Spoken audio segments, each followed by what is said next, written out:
Hi friends, എല്ലാവർക്കും my life ജേണിയുടെ പുതിയൊരു വീഡിയോയിലേക്ക് സ്വാഗതം.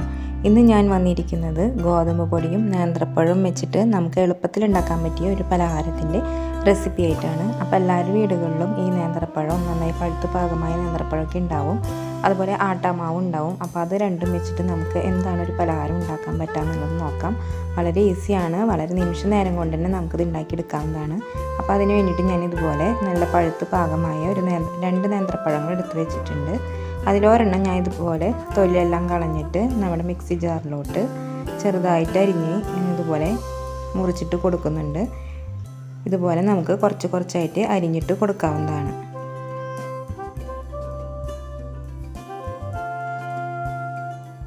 അതിനുശേഷം നമുക്കിതിലോട്ട് മധുരത്തിന് ആവശ്യമായ പഞ്ചസാര ചേർത്ത് കൊടുക്കാവുന്നതാണ്.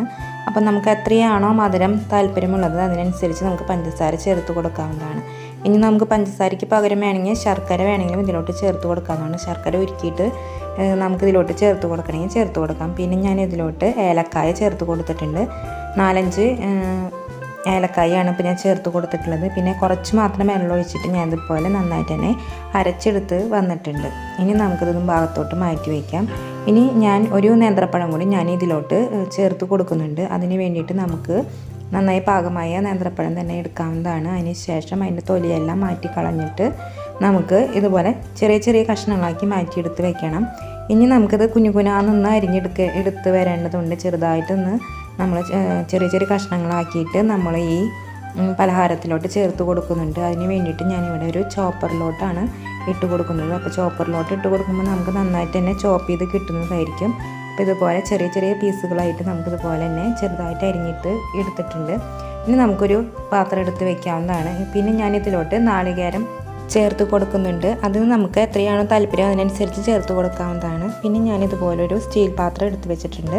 പിന്നെ ഞാനിത് ഈ ഒരു മെഷറിംഗ് കപ്പിലാണ് ആട്ടാമാവ് ചേർത്ത് കൊടുക്കുന്നത്. 2 കപ്പിലുള്ളതാണ് ഞാൻ ചേർത്ത് കൊടുത്തിട്ടുള്ളത്, ഞാൻ എടുത്തിട്ടുള്ളത്. അപ്പോൾ നമുക്ക് എത്രയാണോ താല്പര്യം അതിനനുസരിച്ച് നമുക്കിതിലോട്ട് ഗോതമ്പ് പൊടി ചേർത്ത് കൊടുക്കാവുന്നതാണ്. പിന്നെ ഇതിലോട്ട് നമുക്ക് ആവശ്യമായ ഉപ്പും ചേർത്ത് കൊടുക്കാം. പിന്നെ കുറച്ച് കുറച്ചായിട്ട് വെള്ളം ചേർത്തിട്ട് നന്നായിട്ട് തന്നെ ഇത് കലക്കി കൂട്ടിയെടുത്ത് വെക്കാവുന്നതാണ്. അപ്പോൾ നമ്മൾ ഒരു ദോശ ബാറ്റർ പോലെയാണ് ഇത് മിക്സ് ചെയ്തെടുക്കുന്നത്. അധികമായിട്ട് ഇതിൽ നമ്മൾ വെള്ളം ചേർത്ത് കൊടുക്കരുത്. അധികം വെള്ളം കൂടി പോകാതെ ശ്രദ്ധിക്കുകയും വേണം. അപ്പോൾ കുറച്ച് കുറച്ചായിട്ട് ചേർത്തിട്ട് നമുക്കിതുപോലെ മിക്സ് ചെയ്ത് എടുക്കാവുന്നതാണ്.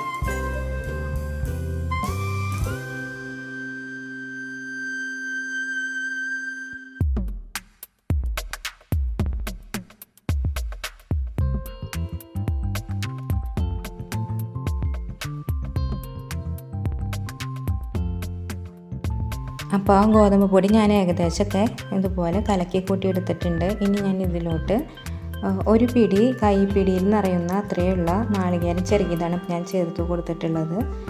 പിന്നെ ഞാൻ നേരത്തെ നമ്മൾ നേന്ത്രപ്പഴം ചെറുതായിട്ട് ചോപ്പ് ചെയ്തിട്ട് വെച്ചിട്ടുണ്ടായിരുന്നു, അതുകൂടി ഞാൻ ഇതിലോട്ട് ചേർത്ത് കൊടുത്തിട്ടുണ്ട്. അപ്പോൾ നാളികേരവും ആ ചോപ്പ് ചെയ്ത ചെറിയ ചെറിയ കഷ്ണങ്ങളാക്കി അരിഞ്ഞെടുത്ത നേന്ത്രപ്പഴവും കൂട്ടിയിട്ട് കുറച്ചും കൂടി വെള്ളം ഒഴിച്ചിട്ട് നന്നായിട്ട് തന്നെ മിക്സ് ചെയ്തെടുക്കുന്നുണ്ട്. പിന്നെ നമ്മൾ ആദ്യം തന്നെ മിക്സി ജാറിലോട്ട് നേന്ത്രപ്പഴവും ഏലക്കായും പഞ്ചസാരയൊക്കെ ചേർത്തിട്ട് അരച്ച് വെച്ചിട്ടുണ്ടായിരുന്നു. ആ ഒരു മിക്സിങ്ങും ഞാൻ ഇതിലോട്ട് ചേർത്ത് കൊടുത്തിട്ടുണ്ട്. ഇപ്പം നല്ലൊരു തിക്ക് ബാറ്ററായിട്ട് വന്നിട്ടുണ്ട്. ഇപ്പം നമ്മൾ ഇതിലോട്ട് എല്ലാ കൂട്ടുകളും ചേർത്ത് കൊടുത്തിട്ടുണ്ട്. ആവശ്യമായ മധുരവും പഴം അരച്ചതും ചിരകിയതും ചെറിയ ചെറിയ പീസുകളാക്കി അരിഞ്ഞതും ഒക്കെ ചേർത്ത് കൊടുത്തിട്ടുണ്ട്. പിന്നെ ഇതിലോട്ട് ഞാൻ കറുത്ത എള്ള് ഞാൻ ചേർത്ത് കൊടുക്കുന്നുണ്ട്. ഇത് ഓപ്ഷനാണ്, ഉണ്ടെങ്കിൽ മാത്രം ചേർത്ത് കൊടുക്കാവുന്നതാണ്. അപ്പോൾ ഇതും കൂടി ചേർത്ത് കൊടുക്കുമ്പോൾ നമ്മുടെ പലഹാരത്തിന് നല്ലൊരു ഡിസൈനും നല്ലൊരു കളർഫുള്ളായിരിക്കും. അപ്പോൾ അതിന് വേണ്ടിയിട്ടും പിന്നെ നല്ല ഹെൽത്തിയാണ്, നമുക്ക് കുട്ടികൾക്കൊക്കെ കൊടുക്കുന്നത് എന്തുകൊണ്ടും നല്ലതാണ്. അപ്പോൾ അതുകൂടി ചേർത്തിട്ട് ഞാൻ ഇതുപോലെ നന്നായിട്ട് തന്നെ മിക്സ് ചെയ്തെടുക്കുന്നുണ്ട്. അപ്പോൾ നാളികേരം, മധുരം, ഉപ്പ്, ഗോതമ്പ് പൊടി, വെള്ളം, പഴം, അങ്ങനെ എല്ലാ കൂട്ടുകളും, ഏലക്കാപ്പൊടി അതൊക്കെ ചേർത്തിട്ട് ഇപ്പോൾ കറക്റ്റായിട്ട് നമ്മുടെ ബാറ്റർ റെഡിയായി വന്നിട്ടുണ്ട്. അപ്പോൾ ഞാൻ ഒട്ടും തന്നെ റെസ്റ്റ് ചെയ്യാൻ വെക്കുന്നില്ല, വേഗം തന്നെ ഉണ്ടാക്കാൻ തുടങ്ങുകയാണ്. അപ്പോൾ ഞാൻ ഇതുപോലൊരു ഫ്രൈ പാനാണ് എടുത്ത് വെച്ചിട്ടുള്ളത്. അത് നന്നായിട്ട് തന്നെ ചൂടായിട്ട് തുടങ്ങുമ്പോൾ ഞാൻ ഇതിലോട്ട് 2 ചെറിയ തവി ബാറ്റർ ഒഴിച്ച് കൊടുത്തിട്ടുണ്ട്. പിന്നെ ഞാൻ ഇതിലോട്ട് കുറച്ചൊന്ന് വെളിച്ചെണ്ണ ഇതുപോലെ ഒന്ന് ചേർത്ത് കൊടുക്കുന്നുണ്ട്. കൈവശം ഏത് ഓയിലാണ് ഉള്ളത് അത് നമുക്കിതിലോട്ട് ചേർത്ത് കൊടുക്കാവുന്നതാണ്. വെളിച്ചെണ്ണ വേണമെങ്കിൽ ചേർത്ത് കൊടുക്കാം, മറ്റെന്തെങ്കിലും ഓയിൽ വേണമെങ്കിൽ ചേർത്ത് കൊടുക്കാം. അതല്ല നെയ്യോ അങ്ങനെ എന്തെങ്കിലും ആണെങ്കിലും നമുക്കിത് ചേർത്ത് കൊടുക്കാവുന്നതാണ്. അതിന് ശേഷം ഞാൻ ഇതുപോലെ മൂടി വെച്ചിട്ടൊന്ന് വേവിച്ചെടുക്കുന്നുണ്ട്. ഒരു 2 മിനിറ്റോളം മൂടി വെച്ച് വേവിക്കുന്നുണ്ട്. അത് മീഡിയം ഫ്ലെയിമിൽ ഇട്ട് കൊടുക്കാൻ ശ്രദ്ധിക്കണം. തീ കൂട്ടിയിട്ട് കൊടുക്കരുത്. തീ കൂട്ടിയിട്ട് കൊടുത്താൽ പെട്ടെന്ന് തന്നെ കരിഞ്ഞ് പിടിക്കാനുള്ള ചാൻസ് ഉണ്ടാവും. അപ്പോൾ ഇതുപോലെയാണ് 2 ഭാഗവും മറച്ചിട്ട് വേവിച്ചതിന് ശേഷം നമുക്കിത് മാറ്റിയെടുത്ത് വയ്ക്കാവുന്നതാണ്. അങ്ങനെ ഒരു പലഹാരം റെഡിയായി വന്നിട്ടുണ്ട്. കുട്ടികൾക്കൊക്കെ നന്നായിട്ട് ഇഷ്ടപ്പെടും. വളരെ ഈസി ആയിട്ട് തന്നെ നമുക്ക് ഉണ്ടാക്കിയെടുക്കുകയും ചെയ്യാം. ഇതും നമുക്ക് ഏത് നേരം വേണമെങ്കിലും കഴിക്കാവുന്നതാണ്. പലഹാരത്തിന് 4 മണി നേരത്ത് ഉണ്ടാക്കി കഴിക്കണമെങ്കിൽ കഴിക്കാം. അതല്ല നമുക്ക് ഏതെങ്കിലും ഇടനേരം കഴിക്കണമെങ്കിലും ഇത് ഉണ്ടാക്കി കഴിക്കാവുന്നതാണ്. അപ്പോൾ എല്ലാവർക്കും ഒരുപോലെ ഇഷ്ടപ്പെടും.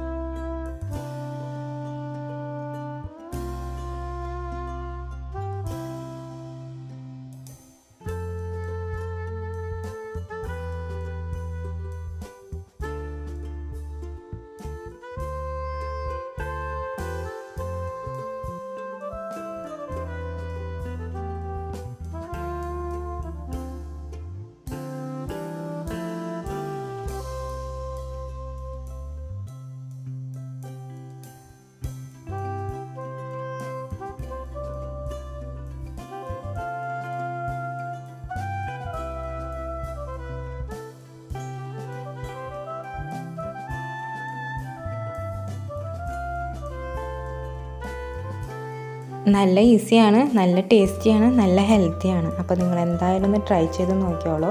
അതുപോലെ ഓയിലോ നെയ്യോ ഉപയോഗിക്കാനോ കഴിക്കാനോ ഇല്ലാത്തവർക്കാണെങ്കിൽ അത് ഒഴിച്ചില്ലെങ്കിലും കുഴപ്പമില്ല. ഇതുപോലത്തെ ഒരു നോൺ സ്റ്റിക്ക് പാനൊക്കെ ആണെങ്കിൽ നമുക്ക് ഓയിലും നെയ്യൊന്നും ഒഴിച്ചില്ലെങ്കിലും നമുക്ക് പെട്ടെന്ന് തന്നെ പലഹാരങ്ങൾ ഉണ്ടാക്കിയെടുക്കാൻ സാധിക്കും. ഇതിപ്പോൾ ഓയിലും വെളിച്ചെണ്ണയൊക്കെ ഒഴിക്കണ കാരണം കൊണ്ട് നമുക്ക് ആ ടേസ്റ്റും കൂടി കിട്ടുന്നതായിരിക്കും. ഇത്തിരി ഒരു മുരിഞ്ഞ ടേസ്റ്റും കൂടി ഉണ്ടാവും, ഒന്നുകൂടി ഫ്രൈ ആയൊരു ടേസ്റ്റ് ഉണ്ടാവും. അപ്പോൾ നല്ല ഇഷ്ടമുള്ളവർക്കാണെങ്കിൽ ഇതുപോലെ ഉണ്ടാക്കാം. അതല്ല ഇത് താല്പര്യമില്ലാത്തവർക്കാണെങ്കിൽ അതില്ലാതെയും ഉണ്ടാക്കിയെടുക്കാവുന്നതാണ്. അപ്പോൾ എല്ലാവരും ഒന്ന് ട്രൈ ചെയ്ത് നോക്കണം. ട്രൈ ചെയ്ത് നോക്കിയിട്ട് ഫീഡ്ബാക്ക് അറിയിക്കണം.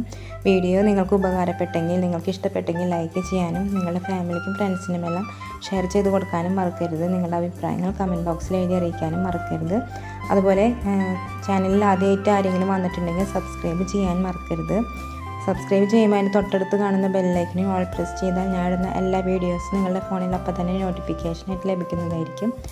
അപ്പോൾ എല്ലാവർക്കും എൻ്റെ ഈ വീഡിയോ ഉപകാരപ്പെട്ടെന്നും ഇഷ്ടമായെന്നും വിചാരിക്കുന്നു. അപ്പോൾ ഇനി വീടുകളിൽ ഇതുപോലെ ഗോതമ്പ് പൊടിയും നല്ല പഴുത്ത് പാകമായ പഴമൊക്കെ ഉണ്ടെങ്കിൽ ഇതുപോലെ ഒന്ന് ട്രൈ ചെയ്ത് നോക്കാം.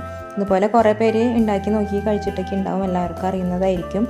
ആരെങ്കിലും ഇതുപോലെ ട്രൈ ചെയ്ത് നോക്കിയിട്ടില്ലെങ്കിൽ, ഇതുവരെ ഉണ്ടാക്കി കഴിച്ചിട്ടില്ലെങ്കിൽ ഒന്ന് ട്രൈ ചെയ്ത് നോക്കണം.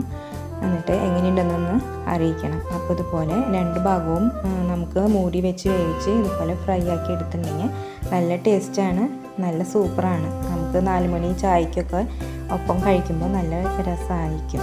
അപ്പോൾ എല്ലാവർക്കും എൻ്റെ വീഡിയോ ഇഷ്ടമായെന്ന് വിചാരിക്കുന്നു. അപ്പോൾ അടുത്ത അടിപൊളി വീഡിയോ ആയിട്ട് വരുന്നതുവരെ എല്ലാവർക്കും നന്ദി, നമസ്കാരം.